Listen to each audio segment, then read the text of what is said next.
ಯಾಕೆ ಸೆಪ್ಟೆಂಬರ್ 11ನೇ ಆರಿಸ್ಕೊಳ್ತೀರಿ ಅಂತ. ನನಗೆ ಜನವರಿ 12ಕ್ಕಿಂತ ಸೆಪ್ಟೆಂಬರ್ 11 ಬಹಳ ಇಷ್ಟ. ಜನವರಿ 11, 12 ವಿವೇಕಾನಂದರು ಹುಟ್ಟಿದ ದಿನ.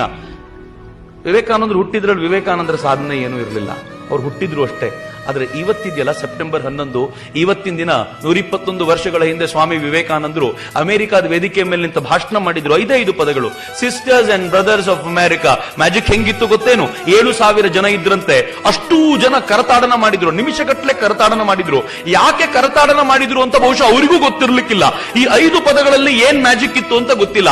ನನಗೆ ಹೇಳಿದವರೆಲ್ಲ ಹೇಳ್ತಾರೆ ವಿವೇಕಾನಂದರಿಗೆ ಮಾತ್ರ ಚಪ್ಪಾಳೆ ಬಿದ್ದಿತ್ತು ಅಂತ. ಇಲ್ಲ, ಒಬ್ಬ ಬೌದ್ಧ ಸನ್ಯಾಸಿಗೆ ಚಪ್ಪಾಳೆ ಬಿದ್ದಿತ್ತು, ಒಬ್ಬ ಕ್ರಿಶ್ಚಿಯನ್ ಪಾದ್ರಿಗೂ ಅದ್ಭುತವಾದ ಚಪ್ಪಾಳೆ ಬಿದ್ದಿತ್ತು. ಕ್ರಿಶ್ಚಿಯನ್ ಪಾದ್ರಿಗೆ ದೊಡ್ಡ ಚಪ್ಪಾಳೆ ಯಾಕೆ ಬಿದ್ದಿತ್ತು ಅಂದ್ರೆ ಮೊದಲು ಅವನು ಮಾತಾಡ್ಲಿಕ್ಕೆ ನಿಂತಿದ್ದ ಅಂತ. ಬೌದ್ಧ ಸನ್ಯಾಸಿಗೊಬ್ಬನಿಗೆ ಯಾಕೆ ಚಪ್ಪಾಳೆ ಬಿದ್ದಿತ್ತು ಅಂತಂದ್ರೆ ಬುದ್ಧನ ಬಗ್ಗೆ ಅಪಾರವಾದ ಗೌರವ ಇದ್ದಂತ ನಾಡುಗಳಾಗಿದ್ದರಿಂದ ಬಿದ್ದಿತ್ತು. ಆದ್ರೆ ವಿವೇಕಾನಂದರಿಗೆ ಯಾಕೆ ಬಿದ್ದಿತ್ತು ಅನ್ಲಿಕ್ಕೆ ರೀಸನ್ ಯಾರಿಗೂ ಗೊತ್ತಿಲ್ಲ.